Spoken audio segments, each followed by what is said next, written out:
In this episode, we discuss why we often feel unfulfilled at midlife.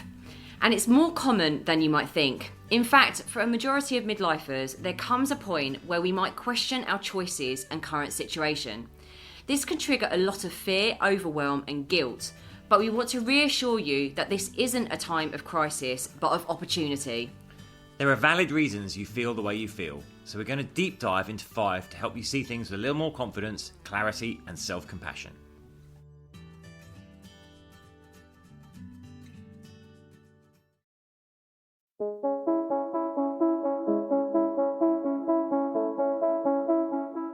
Hi, I'm James Davis. And I'm Claire Davis. We're the Midlife Mentors, here to lift the lid on how to achieve health and happiness. The balanced, no-nonsense way.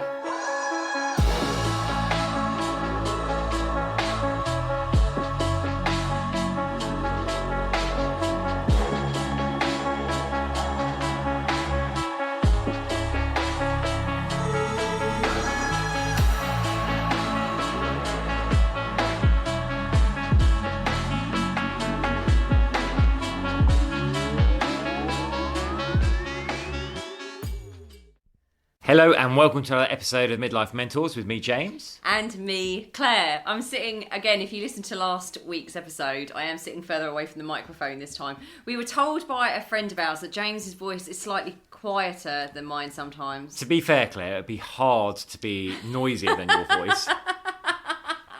The booming Dartford dulcet tones. Yes. Strident, I think we call them. Oh, I like my booming voice. It's very endearing. Wow. Even if it does drown me out on the podcast. I try not to. I'm sitting further away. I'm literally now hunched over the microphone while Claire's on the other side of the room. She can still reach it with her toes, though. Oh, don't start. The local pub that we go into, James made a comment about my toes. Then they saw how ridiculously long my toes are. And now every time I go in there, everyone's talking about my toes. So it's very humiliating. My toes are humiliated and they've not been out since. Oh, you've got lovely toes. Lovely toes. They are strikingly long. It's not everyone that can write a letter with their foot. Or punch you with my foot. Me. Or make a fist and punch you. Anyway, enough about my feet. So today we're going to be talking about fulfillment at midlife, or actually more explicitly, being unfulfilled at midlife and the reasons why that can occur and what you can do about it. So that's what we're going to be drilling into. We're going to give you five reasons, because this is something that, you know, we see a lot with the people that we work with. We've had the pleasure of working with midlifers now for 10 years since we've been running our retreat, just over 10 years, but really intensely over the last 3.5-4 years with the midlife method and our one-to-one coaching that we do, and Jane's program, which is called Rise, which is for men. It's very commonplace to feel unfulfilled at midlife and then feel a sense of guilt around that, a sense of shame and isolation around feeling unfulfilled. So we really wanted to share this podcast today to give you an understanding and some self-compassion about why you feel this way, because we can certainly tell you, you are not alone. You are not the only one. And there are things that we can start doing about it, of course, to start feeling more in our power, more fulfilled and more excited about the future. So we did this. So for those of you that don't know, in our free Facebook community, we do a live kind of like teach every Saturday morning at 10 a.m. UK time. So this is something we covered. If you're not a member of that community, then you should join, because we do this teach every Saturday. Where we'll come on, it's a chance for you to interact live. People ask questions, they comment, we answer, so you get to interact with us on that. Plus we do a whole load of other stuff in there. There's loads of resources and stuff as well. So just look for the Midlife Mentors community on Facebook and ask to join, and we will let you in. We do topics on, it's not just obviously the mindset stuff. We do things on hormones, we do stuff on emotional eating, we do teach on like how to manage anxiety, stuff around exercise, the best way, the scientific methods of how to exercise at midlife, and nutrition and all that stuff. So we really do cover mind, body and soul stuff. So like James said, if you're not in that community, join. And there's a link in the show notes to do that. So before we get into the meat of this, what have we been up to, Claire? I feel like not a lot, because for those of you not in the UK, We are having the most shocking weather here. I think it's the wettest July on record. Definitely, I've had like 170% more rainfall than normal. I think it was 160 to you told me the other day. Well, that was a week ago, and we've had another solid week of rain since then. It's probably over 200% by now, to be fair. So what we've been swimming in the ponds because like you're wet anyway, but that's about it. Yeah, Hampstead Heath Ponds is our ritual on a Saturday and Sunday, and then sometimes on a Wednesday. But we're getting wet anyway, so we've just been like drowned rats constantly. Yesterday was particularly bad. It was awful. It literally just drizzled, alternated between drizzle and hammering it down all day long. So if you're not British and you're listening to this, I know we've got so many overseas listeners. The obsession about the weather is true, especially when it's this bad. We want a refund on July right now, to be honest, because this is not the summer we ordered, and it looks like it's going to continue to be this wet for the foreseeable future. I keep getting up every morning looking at the forecast ahead, and the next 10 days looks as rainy. Although this morning the Sunday papers are basically hypothesising that by 2050 Bognor Regis will be the holiday destination for everyone in Europe because the rest of Europe's going to be too hot and the UK will have a lovely climate. Bognor Regis is on the sea, by the way. Whether that will come true or not, we'll wait and see. You've got to take everything they say with a pinch of salt, really, haven't we? The other big news is we won another award. So we won another award for our retreats, Elite Business Awards. We awarded Best Retreat Operator for 2023, which is just amazing always to get these. So thankful. That brings us up to 14 awards since 2015 now. Which kind of spans our work.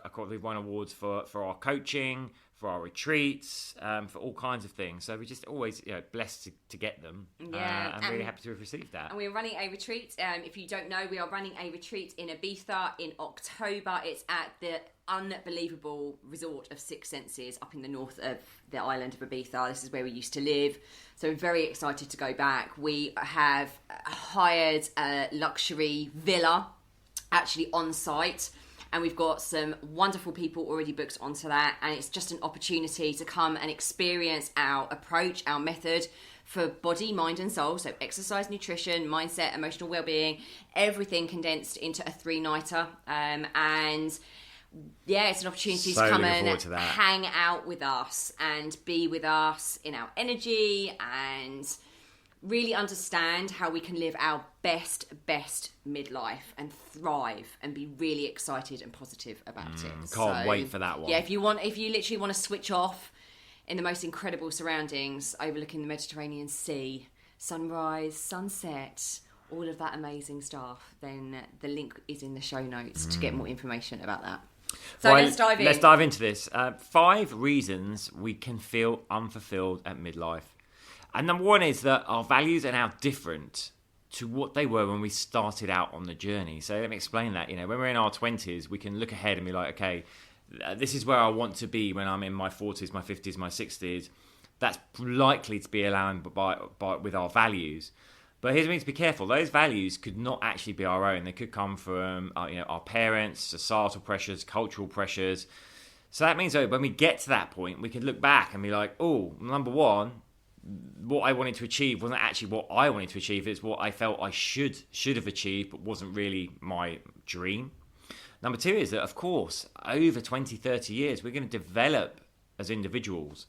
We're going to go through personal growth, and our values may change in that time. So even if it was our choice to go for the goal, when we get there, we're going, well, that's great, I've got it, but I just don't feel lit up now. I hear this so much from the people we talk to that book calls to talk to us about working with us, that on paper they're really successful, they've got it all, but actually they just feel like this empty hole in their lives, and they're like, I just don't want the next 20, 30 years to be like this.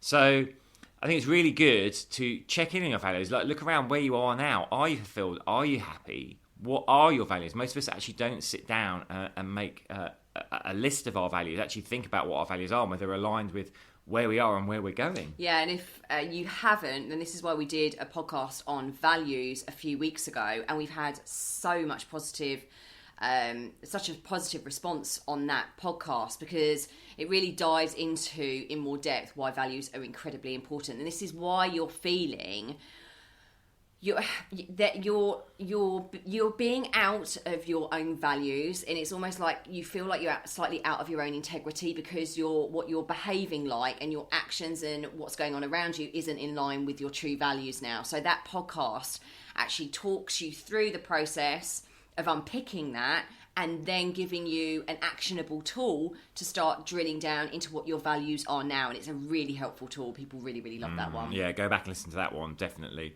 So that's point number one, your values have changed. So, of course, you've got to the point where you thought you wanted to get to, but it's no longer aligned with who you are. So that's a great opportunity to actually decide who you want to be going forward and what your next goal is, which, of course, is what we help people work with.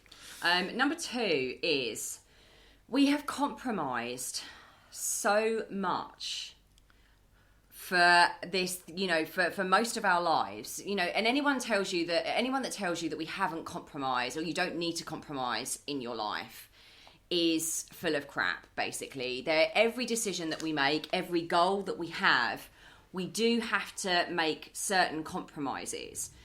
And what happens is we make so many compromises, especially if we've got children, if we've had the career, we've wanted the financial material things around us. We have to make compromises. Some of that might be compromising on your own personal time, your own health. But lots of people get to this stage of life and they've compromised for so long and prioritized so many other things that they get to this point and they don't even know who they are. They've lost their own sense of self-identity. They don't even know what makes them happy. If you ask yourself, what makes me happy? Some people are really stumped at that because it's all been about achieving and making other people happy and making sure that everything else is prioritized before themselves. So it's really, really common. I cannot hammer this home enough. It's really, really common to get to this point and feel lost and feel overwhelmed and feel scared, actually, because you feel like you're in an abyss and you're thinking, okay, actually my values, like James was just saying, my values have changed, but I don't even know who I am in order to move towards a different way of living. So that's really, really, it's very, very important to know that you are not alone in that. And that's why that's happened. You've given so much, you've compromised so much, you've prioritized so many other things that, of course, you're going to get to this stage and not really know what you want, what you love, who you are. But again, I want to put a really positive spin on this. This is a really exciting opportunity for you to rediscover all of that stuff. And there's no need to feel guilty or shame that you are not continuing to put everyone else first. This is a time that you need to fill up your own cup in order to move to the next stages in your life. It's very, very important that you do this work and you acknowledge it because it's not going to go away. That's the most important thing about this whole podcast topic. It's you're feeling unfulfilled, and the reality is, the truth bomb is, it's not going to go away unless we address it. I think the other thing is we spend so long prioritizing others, we've forgotten how to prioritize ourselves. And also, it feels slightly wrong to us to prioritize ourselves. We somehow feel like we're being selfish or we're not doing the right thing. But actually, now is the time. If we're not prioritizing ourselves and looking after our own self-care, how are we showing up in the world? How are we making an example for those that are looking up to us, like our children, our partners, our co-workers? They're seeing someone that actually puts everything above themselves. So, of course, yes, we have to prioritise things like our career and our children and so forth, but we have to take care of ourselves as well. So it's just giving yourself permission to step back in that place of prioritising yourself. And I say this a lot when I do one-to-one coaching with the women that I work with. I say to them exactly what James has just said. He's just hitting the nail on the head, Would you like your daughters, particularly your daughters, because I'm coaching women, would you like your daughters to grow up and do what you're doing right now, which is to not have their own space in the world, if that makes sense, not be really, really grounded and rooted and empowered to make the most of their life? You wouldn't want them scattering their energy and being completely depleted by putting everyone else first. Well, if that's what you're showing them, that's what they'll do. So be the light, be the role model that says, I love you. And these are the other parts of myself, but there's another very, very important part of myself that is now calling to me. This higher part of myself, the human, actually more the human being than the human doing, is calling to me. And I would like to explore that. And again, there's support out here. This is what coaching's for, right? To help you move through these very, very poignant, profound questions and to help you discover what the next steps are. That's what the support is for. That's what coaching is for. So you don't have to do it alone. So number 3 is... we grow more risk averse as we age. There's a lot of research that supports this. We start to become more risk averse as we get older. I always say this: when we're young, we play to win, but as we get old, we play not to lose. We suddenly feel that we've got so much, whether that's emotional investment or actual material goods around us, that we're like desperate to hang on to it, that we become afraid of the potential of loss. And so we start like focusing on, when we see new opportunities come along, we focus on, well, what if it goes wrong, and what have I got to lose, rather than what can I gain? It's all about maintaining where we are, protecting the status quo, rather than looking at what we can gain. And also, the thing that we do as human beings is discount the opportunity cost. We could be sat in a situation where we're not feeling fulfilled, we're unhappy, but yet, if I change, there's so much to lose, so I'm just going to stay here. We're negating or forgetting the opportunity cost of staying stuck where we are. So again, the research supports when we do go out there and we learn new skills and we take risks, it actually slows down the aging process, particularly for the brain. So we want to keep going out there, learning new skills, establishing new social networks, taking risks, doing new things. I also want to say on this, everyone finds it hard to take risks. But the more you do it, the more you take them, actually, the more familiar they become. And the reason the reason we don't take risk as well is because we're so scared of failing. And then we're scared of being ostracized, basically, by the tribe. So this actually goes back to our ancestors. As human beings, when we were evolving, and even now, we need connection, we need a tribe, right? When our ancestors were evolving, you did everything that everyone else did. If you did something different and you failed, not only would you look stupid, but potentially you would be ostracized from the tribe, and that would mean potentially death. Okay, you haven't got that tribe to look after you. So that's hardwired into us not to take risk. It's hardwired into us to be risk adverse. But the thing is, we're now not in that situation. We have a plethora of opportunities available to us. And we all have to understand that that's the part of our brain that's hardwired. We're all going to have that inner critic. We're all going to have that inner voice that says, don't do it, don't do it. But it's also, we're supposed to expand. We're supposed to evolve. We're supposed to sing our own unique song in this lifetime. And the more risks that you take, the more comfortable you become. And that inner voice becomes a bit more quiet because it realises, even if you did fail, it wasn't the end of the world. It didn't mean death. You didn't die. You picked yourself up again and you went again. And it becomes more familiar to that part of your subconscious mind. So the more you do it, the better it becomes. That's number 3. Number 4 is, we have spent so long, it kind of relates to the point around compromising and losing our sense of identity, but we spend our entire lives striving. Even from primary school, we strive. We're told, if we do this, you'll get to the next level. Then you'll move up a level. You'll get your GCSEs. If you're in the UK, you'll get your GCSEs. You pass those, and you need to move up a level. Then you go to university. Then we're constantly on a treadmill of striving. And the problem is here, we're kind of operating. We all have the masculine and the feminine energy, men and women. We all have that. It's the yin and the yang. This is operating very, very much from a masculine perspective. I must get this, I must get this. It's very doing, it's very action orientated. But the thing is, we get to this point in our life and we see this such a lot. There is a calling to be more content. There is a calling to soften. There is a calling to be more creative and feminine. This is the feminine space, and this is for men as well.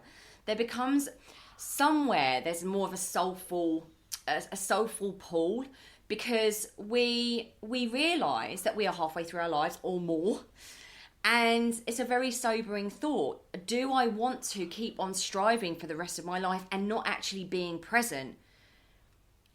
I'm not actually in a joyful place most of the time because I'm constantly thinking about what I need to be doing next.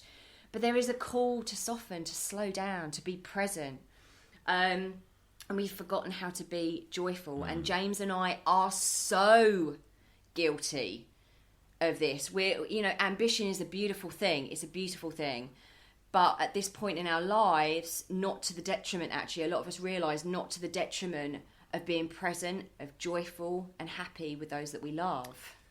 Yeah, I mean, I see this a lot, particularly in my work with successful men, and totally echo what Claire was saying there about the masculine and feminine being masculine energy. Another way to look at it is the shadow archetypes, and this can go for men and women. Like, we're in that striving position, so we're often being driven by the warrior and the magician archetype, which is coming actually from a place of doing for the warrior and a place of fear for the magician. The fear of losing it, right? It's that fear of losing what we've got, fear of losing our position. Got to keep striving. So then the magician's egging on the warrior to keep going, which is fine to a point, but actually we want to be coming more from the king or the queen, if you're a woman, the sovereign that's actually controlling the warrior and the magician and setting the direction of our lives. So that we're coming from a more confident, more laid back, more assured approach rather than this more frenetic approach.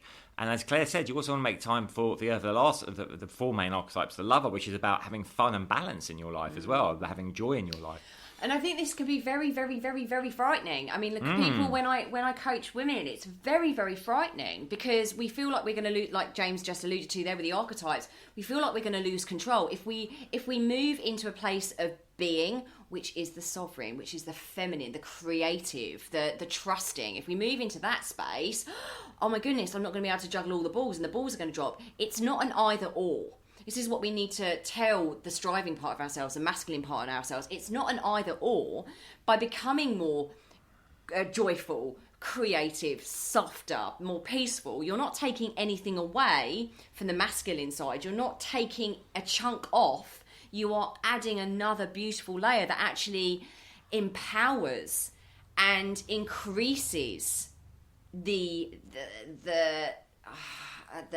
power, I suppose, of that masculine energy. It actually adds to it. It doesn't detract. But that's a real fear from people because they've spent their entire life from a small child to strive and do and do and do, and we've forgotten how to be. But it's, most of us feel unfulfilled because we have this hole inside of ourselves. There's this hole that the striving doesn't feel, and the only thing that feels it is that softer approach. It's that sovereign energy, it's the creative energy, it's the joy, it's the peace, it's the contentment. And there are ways that we can do this very gently. When we coach people, there's ways of adding this in without scaring the other part of ourselves too much, but so we can bring that in so that you can feel more whole and complete. So that's that. That's that. The last part, of course, is not to be underestimated at midlife, your hormones. Now, This is applicable whether you're a man or a woman, right? And it is primarily, as we know, we've got a portfolio effect from like multiple hormone and neurotransmitter changes, but this is mainly driven by your primary sex hormones, so estrogen for the women, testosterone for the men. And these are having a physical effect on our bodies. We might feel that our bodies are starting to let us down a bit. We're seeing more flab where we didn't want it. We've got less muscle tone. All these things are going on. We've got less energy. There's emotional and psychological effects too. The hormonal changes affect our cognition. We might, have more trouble focusing, concentrating. We might be lacking that confidence, just feeling that lack in libido. And of course, that then can wrap up when you put all these facts together into psychological drivers, again, which can impact how we feel and our behaviour. As we said at the start, it's a natural point, I think, in life to kind of take stock of where we are and look back and look forward about what's coming next. And if we're feeling that our body is slightly out of control in a way that we don't like, that can be really hard too. So it's really, really important to dial in the lifestyle factors around your hormones. There's so much we can do to be more in balance by addressing the lifestyle factors, like making sure our movement is correct, making sure our nutrition is correct, we're eating the right things, avoiding the wrong things. We're doing the daily mindset rituals and things that are going to help our psychology, our cognition, all that stuff.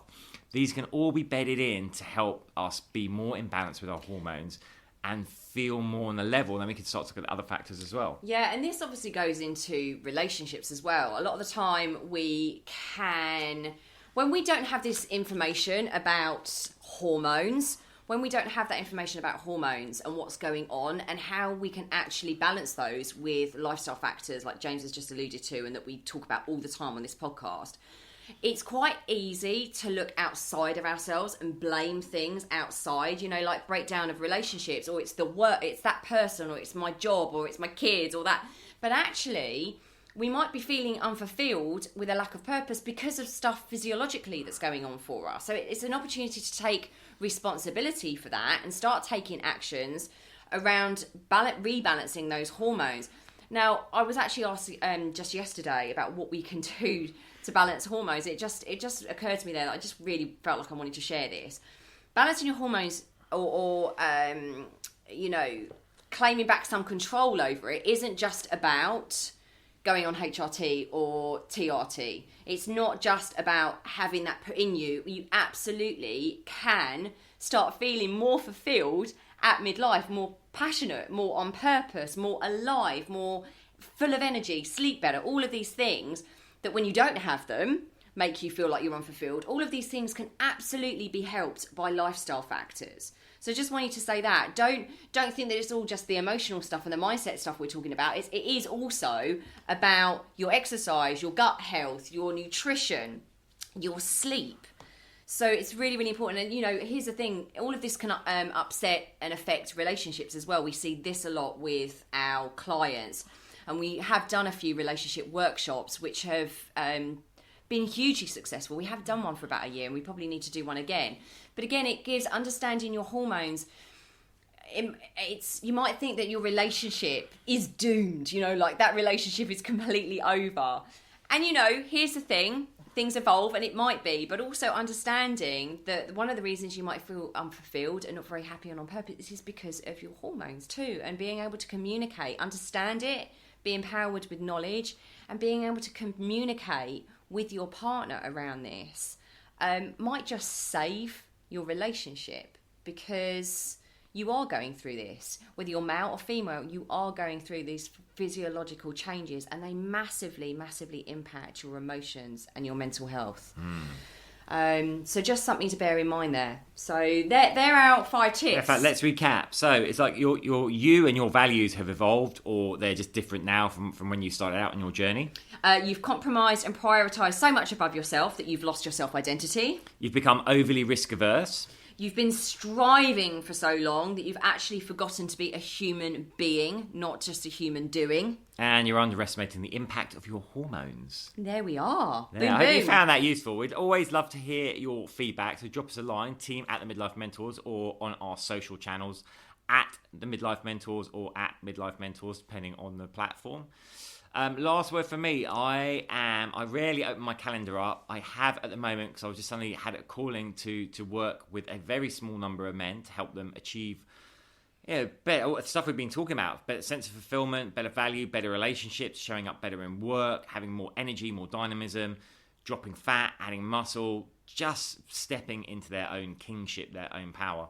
Now, I've had some calls already. I'm already working with some guys. There's a few spaces left. If you'd like to chat to me, then we'll put the call link in the show notes and let's have a chat. Yeah, this is really beautiful stuff. I cannot not say this. When James mentions that he's opening up his calendar like this and that he's working with men, midlife men, it fills my heart with absolute joy, because I know I've seen the impact he has with men, and men are inherently much less open to reaching out.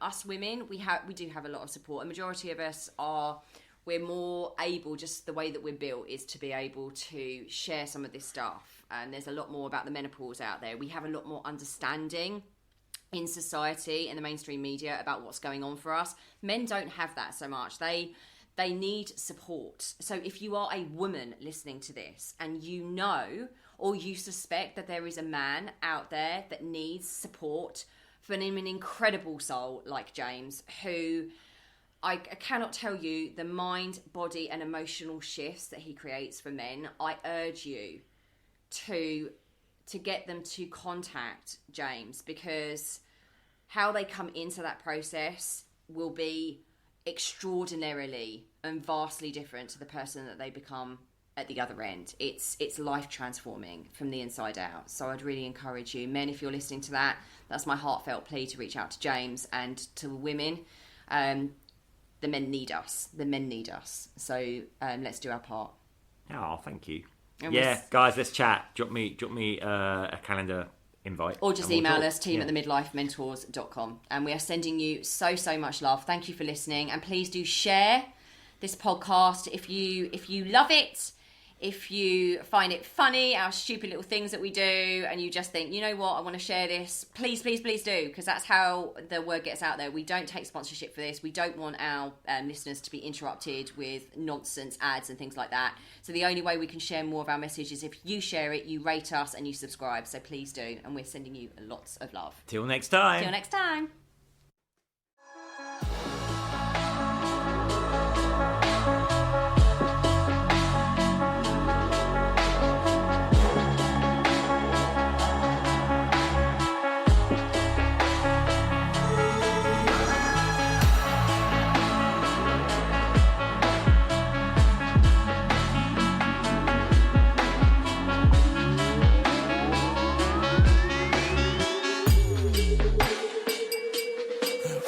Yeah. You've been listening to the Midlife Mentors with Claire and James Davis.